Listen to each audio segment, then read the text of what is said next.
राधे राधे दोस्तों, मैं सीमा यदुवंशी आप सबका स्वागत करती हूँ अपने चैनल संस्कृति की पहचान में। तो आज की कहानी विक्रम बेताल पर आधारित है। कहानी थोड़ी सी भी अच्छी लगती है तो एक लाइक कर देना, चैनल पर नए हैं तो चैनल को सब्सक्राइब कर लेना। आप सबके सपोर्ट की हमें बहुत ज़्यादा ज़रूरत है।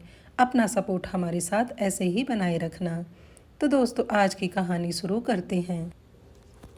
एक तांत्रिक 32 लक्षण वाले स्वस्थ ब्राह्मण पुत्र की बलि देने का तांत्रिक अनुष्ठान करता है ताकि उसकी असुरी शक्तियां बढ़ जाएं। इसी कार्य हेतु वह ब्राह्मण पुत्र को मारने के लिए उसके पीछे पड़ता है, परंतु ब्राह्मण पुत्र भागकर जंगल में चला जाता है। वहां उसे एक प्रेत मिलता है जो ब्राह्मण पुत्र को तांत्रिक से बचाने के लिए शक्तियां देता है और वही प्रेत रूप में उस पेड़ पर उल्टा लटक जाने को कहता है और यह भी कहता है कि जब तक वह उस पेड़ पर रहेगा तब तक वह तांत्रिक उसे नहीं मार पाएगा। वही ब्राह्मण पुत्र बेताल होता है। कपटी तांत्रिक एक भिक्षुक योगी का स्वांग रचाता है और राजा विक्रमादित्य के पराक्रम और शौर्य गाथाओं को सुनकर अपना काम निकलवाने का जाल बिछाता है और राजा विक्रमादित्य को यात्रा के दौरान प्रतिदिन एक स्वादिष्ट फल भेंट करता है जिसके अंदर एक कीमती रतन या रूबी होता है। इस भेद का पता लगाने के लिए राजा विक्रमादित्य उस भिक्षुक की खोज करते हैं। अतः राजा विक्रमादित्य उसे खोज लेते हैं। चूंकि उस तांत्रिक में स्वयं बेताल को लाने की शक्तियां नहीं होती, इसलिए वह स्वांग रचाकर राजा विक्रम को उस पेड़ पर लटके प्रेत बेताल को लाने के लिए कहता है। राजा विक्रम उस तांत्रिक की असल मंशा से अनजान उसका काम करने निकल पड़ते हैं। राजा विक्रम पेड़ से बेताल को हर बार उतार लेते हैं और उस भिक्षुक के पास ले जाने लगते हैं। रास्ता लंबा होने की वजह से हर बार बेताल कहानी सुनाने लगता है और शर्त रखता है कि कहानी सुनाने के बाद यदि राजा विक्रम ने उसके प्रश्न का सार्थक उत्तर ना दिया तो वह राजा विक्रम को मार देगा, और अगर राजा विक्रम ने जवाब देने के लिए मुंह खोला तो वह उससे रूठकर फिर से अपने पेड़ पर जाकर उल्टा लटक जाएगा। विक्रम बेताल की बात मान लेते हैं। इस तरह से पूरे रास्ते बेताल ने विक्रम को 25 कहानियां सुनाई और हर कहानी के अंत में विक्रम से सवाल पूछे।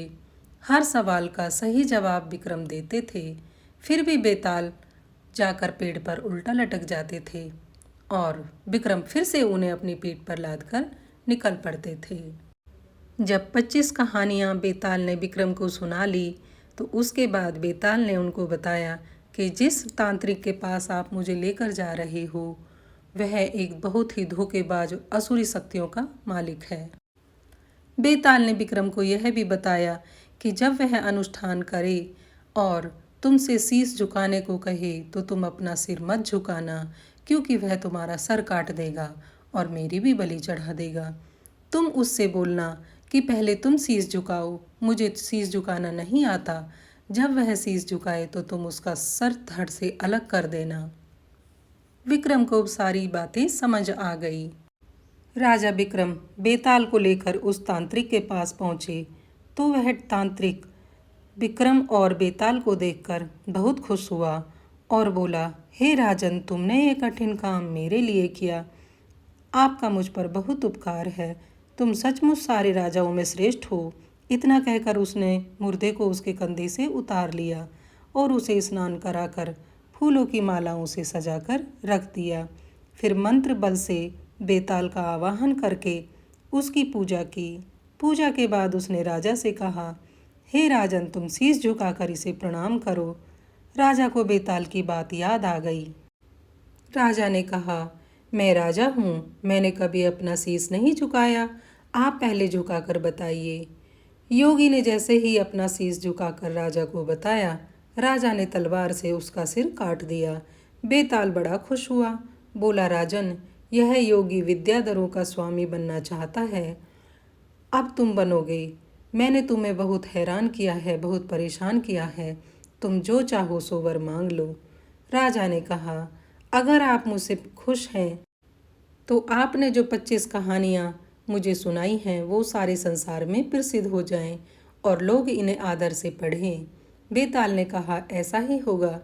ये कथाएं बेताल पच्चीसी के नाम से मशहूर होंगी और इन्हें जो पढ़ेगा उनके पाप दूर हो जाएंगे। यह कहकर बेताल चला गया। उसके जाने के बाद शिव जी प्रकट होकर कहते हैं, राजन, तुमने अच्छा किया जो इस दुष्ट साधु को मार डाला।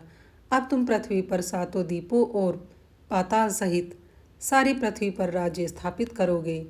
इसके बाद शिव जी अंतर्धान हो गए। काम पूरे करके राजा शमशान से नगर में आ गए। कुछ ही दिनों में वह सारी पृथ्वी पर राज करने लगे और बहुत समय तक आनंद से राज्य करते हुए अंत में भगवान में समा गए।